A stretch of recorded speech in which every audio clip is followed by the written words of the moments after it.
Hello and welcome to Mystical Wisdom. This video accompanies a blog where I go into the topic in more depth and explain some of the ins and outs in more detail so that you can follow the thread of this particular topic. Now, it's a very personal topic for me because I want to introduce you to an ancient Greek chap called Pythagoras. Now, many years ago, when I'd not long learnt transcendental meditation, when I was meditating one day, a character turned up in my inner vision. I used to call this, I still do call it actually, my inner television screen. Something will pop up like a really clear picture. And this particular occasion, the picture was of a little old man. It wasn't a static picture. He was, quite lively, like a bit of television. And he had long white hair, beard, and sort of white robes and so forth. So I said to him in my mind, "Who are you? Are you the Maharishi?" I said, because of course that was who taught transcendental meditation. And he chuckled to me and he said, no, I'm Pythagoras. And I want to suggest that you follow and get to know more about Western philosophy, not just Eastern philosophy. So that was a very interesting occasion for me because I had been following Eastern philosophy since I was quite young. I'd been interested in Buddhism when I was only 14, joined the Buddhist Society. And then in my late 20s, I learned transcendental meditation. And I learned an enormous amount from the Maharishi's teaching about states of consciousness. And here was something inward saying to me, make sure you understand Western philosophy as well. Now, a bit later than that, I enrolled on the Open University's programme for a degree, and one of the options was a philosophy module. As it happened, the philosophy module was about 17th century philosophy, what they call rationalists and empiricists, which is another story for another time. So at that point, I didn't go deeply into Greek philosophy. I didn't find out very much more about Pythagoras. But what I did find out, because obviously he having arrived in my meditation, I thought I ought to know a bit about this character. And what did I know? Like most people, I thought Pythagoras was about geometry, about the square on the hypotenuse, the theorem about triangles.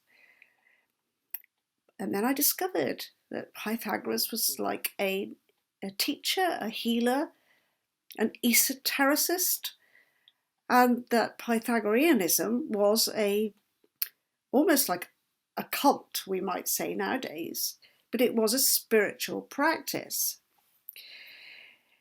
So my blog accompanying this will go into a bit more detail, but I wanted to just share with you and help you realize that those ancient teachers can say something to us today, which I think is really useful.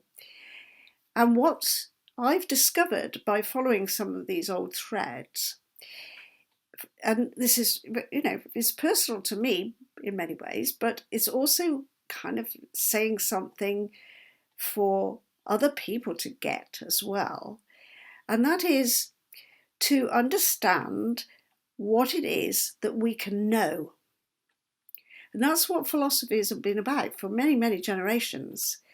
And there have been some turning points in the history of Western philosophy and Western understanding, the way the Western schools have taken on certain notions about what we can know and how we can know it. And that has made a crucial difference to the way we expect the world to be and the way we live in it, because we've taken on board various ideas, some of which are not necessarily incredibly useful. So one of my favourite books on the bookshelf is this Golden Verses of Pythagoras.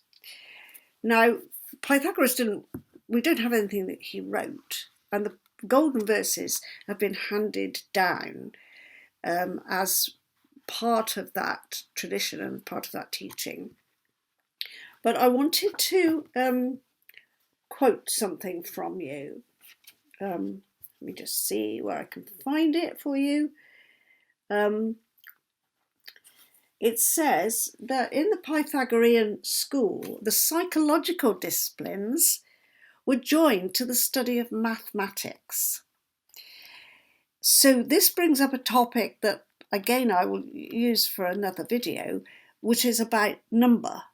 You know, we look to astrology, we look to tarot for divination, we also look to numerology, and that obviously is a topic in its own right.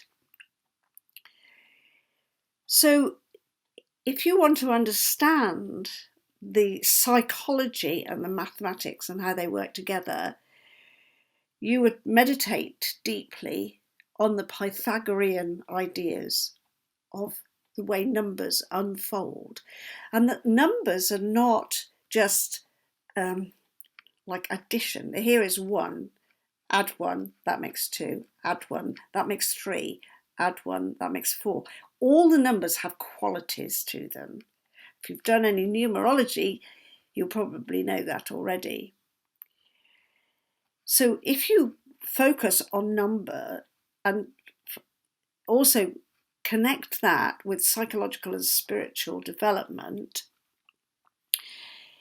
it says in this excellent preview to the Golden Verses, one will find that the mystery deepens, because what is esoteric, inward and invisible, and what is exoteric, what is outside us, are relative. What is hidden to one is not unknown to another. And what is hidden at one time is not inaccessible at another time. And then, and this is a really interesting line, unfortunately, many people are victims of the Aristotle's way of thinking or Bacon's way of thinking, the view of knowledge where thoughts are seen as bits of information transmitted from the outside and impressed upon the brain. And the brain is also misconstrued as what's described as tabula rasa, a clean slate. And in contemporary culture, many people erroneously believe that true knowledge has got to do with the information revolution. And hence, all that is needed is to find proper ways of giving access to information to everybody. So what we've got in the modern world is something that the Pythagoreans knew was false. We've got in the modern world the idea that information comes in and that's how we know things. We grow up, we are taught all kinds of stuff at school like maths, history, geography, English, all those, or another language depending where you live. And all those things are impressed upon us. And that's how we know things. Because after all, when we're born, there's nothing there, apparently. So the Pythagorean view and the view of the earlier traditions in ancient Greece, before Plato and Socrates and Aristotle come along and shapeshift some of this for us into what is generally known as reason, or rationality. What we've got in those very old teachings is the realization that the knowledge is something inward. It's esoteric, and the esoteric tells us something about the exoteric. What we know in here about ourselves, about the world, can be much more informative than information that you collect from outside. And so this is all about trusting the inner world, trusting the dreams, trusting the meditations, trusting that if somebody like Pythagoras turns up in your meditation, or as later for me, Sandalphon, the archangel, those characters who appear to you can give you some information, and that information might well be something that will be game-changing for you personally, sometimes game-changing for humanity generally. So I hope I've given you some lively encouragement to follow my blog with a bit more information about Pythagoras and the way those ideas, interestingly, were lost, because what you get taught in school about Pythagoras is all about geometry. And it's much, much, much more interesting than that. Keep shining, go to the website, read the blog, make sure you subscribe, and let me know what you think when you read it. Send me an email. I'd love to hear from you. Many blessings.